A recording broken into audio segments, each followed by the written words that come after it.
Guys, Mathew ആണ്. ഞാനിപ്പോൾ ചെക്കിൽ നിന്നാട്ടോ സംസാരിക്കുന്നത്. പറയാൻ വന്നതെന്ന് വെച്ചാൽ, കുറച്ച് ഫ്രണ്ട്സ് എനിക്ക് മെസ്സേജ് ചോദിച്ചിട്ടുണ്ടായിരുന്നു, നമുക്ക് ഈ 3 മന്ത് സീസണൽ വിസയിൽ വന്നിട്ട് നമുക്കത് പിന്നെ 2 ഇയറിലോട്ട് കൺവേർട്ട് ചെയ്യാൻ പറ്റുമോ ഇല്ലേ എന്നുള്ള കാര്യം. അപ്പോൾ അതിനെപ്പറ്റി പറയുകയാണെങ്കിൽ, 3 മന്ത് സീസണൽ വിസയിൽ നമ്മളിവിടെ എത്തിയിട്ട് അത് കഴിയുമ്പോഴത്തേക്കും നമുക്കത് 2 ഇയറിലോട്ട് കൺവേർട്ട് ചെയ്യാൻ പറ്റത്തില്ല. ആ 3 മന്ത് പീരീഡ് കഴിയുമ്പോഴത്തേക്ക് നമ്മളത് തിരിച്ച് നാട്ടിൽ പോകേണ്ടി വരും. ചെയ്യുന്നതെന്ന് വെച്ചാൽ, ആദ്യം ഒരു 2 ഇയർ പെർമിറ്റ് ഇഷ്യൂ ചെയ്യും. 2 ഇയർ പെർമിറ്റ് ഇഷ്യൂ ചെയ്തിട്ട് ഒരു 6 to 8 മന്ത് അവരുടെ അടുത്ത് ടൈം പീരീഡ് പറയും. ഇതിനകത്ത് എംബസി അപ്പോയിൻമെൻ്റ് എടുത്ത് പോകാമെന്നുള്ള രീതിയിൽ പറയും.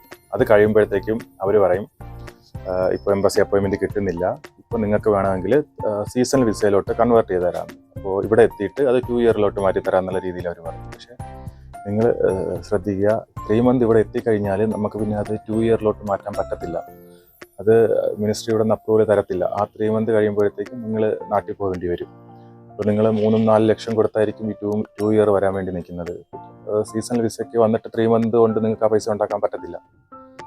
പിന്നെ ആ സമയം കഴിയുമ്പോൾ തിരിച്ചു പോകേണ്ടി വരും. പിന്നെ നിങ്ങൾക്ക് ചെയ്യാൻ പറ്റുന്നതെന്ന് വെച്ചാൽ, ഈ ഇവിടെ എത്തിപ്പെട്ടാൽ 3 മന്തിൽ നിങ്ങളിപ്പോൾ ഇവിടെ വന്നു, അത് കഴിഞ്ഞ് ഈ 3 മന്തിനകത്ത് ഒരു എംപ്ലോയറെ കണ്ടിട്ട് അവരടുത്ത് സംസാരിച്ചിട്ട് 2 ഇയർ പെർമിറ്റ് തരുമെന്ന് ചോദിക്കുക.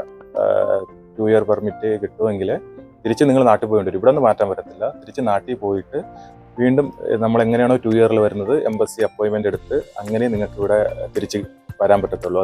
ഇപ്പോഴത്തെ ഇതിൽ എംബസി അപ്പോയിൻമെൻറ്റ് ഇച്ചിരി ഡിലേ ആണ്, കിട്ടുന്നില്ല.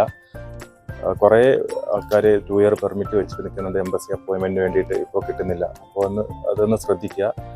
3 മന്ത് സീസണൽ വിസയിലാണ് നിങ്ങൾ വരാൻ നിൽക്കുന്നതെങ്കിലും അത് ഇച്ചിരി എളുപ്പമല്ല കേട്ടോ. സബ്മിഷൻ പെട്ടെന്ന് നടക്കുമെങ്കിലും, VFSലാണ് സബ്മിഷൻ വരുന്നത് പെട്ടെന്ന് നടക്കുമെങ്കിലും, അത് റിജക്ഷൻ ചാൻസ് കൂടുതലാണ്. 50-50 ചാൻസ് ആണ്. കാരണം എന്ന് വെച്ചാൽ, മെയിനായിട്ട് വരുന്ന കാരണം എന്ന് വെച്ചാൽ അക്കോമഡേഷൻ്റെ ഇഷ്യൂ ആണ്. നിങ്ങൾക്ക് തന്നിരിക്കുന്ന അക്കോമഡേഷൻ ഇവിടെ അവർ വെരിഫിക്കേഷന് വേണ്ടി ആളെ വിടും. ആ വെരിഫിക്കേഷന് വേണ്ടി ആളെ വിടുമ്പോഴത്തേക്ക് നിങ്ങൾക്ക് തന്നിരിക്കുന്ന അക്കോമഡേഷനിൽ ആൾക്കാർ താമസിക്കുന്നുണ്ടെങ്കിൽ നിങ്ങളുടെ വിസ അത് റിജക്ഷൻ ആക്കും. നിങ്ങൾക്ക് എപ്പോഴാണ് അവർ വെരിഫിക്കേഷൻ ഇവിടെ ആൾ വരുമ്പോൾ, ഇൻസ്പെക്ഷന് വേണ്ടി വരുമ്പോൾ ആ റൂം കാലിയായിരിക്കണം. അതാണ് റിജക്ഷൻ. ഇപ്പോൾ ഇടയ്ക്ക് ഒരു 3 പേർക്ക് ഈ സെയിം കാരണം കൊണ്ടാണ് റിജക്ഷൻ വന്നത് സീസണിൽ. അതുപോലെ തന്നെ സീസണിൽ TRC കാർഡ് കിട്ടത്തില്ല. ഇപ്പോൾ 3 മന്ത് 6 മന്ത് 9 മന്ത് ഈ സീസണൽ വിസയ്ക്ക് വരുന്നവർക്ക് TRC കാർഡ് കിട്ടത്തില്ല. ഇപ്പോൾ 3 മാസത്തുള്ള സീസണിൽ മാത്രമേ നമുക്ക് VFSൽ സബ്മിഷൻ മതി. ബാക്കി 3 മാസത്തിന് മുകളിലുള്ള എല്ലാ വിസയും ഡയറക്റ്റ് എംബസിയിലാണ് സബ്മിഷൻ വരുന്നത് കേട്ടോ.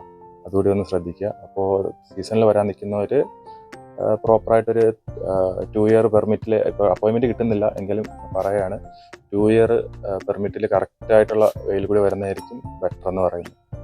അപ്പോൾ ഇതാണിപ്പോൾ സീസണൽ വിസയെ പറ്റി എനിക്ക് പറയാനുള്ളത്. ഓക്കെ.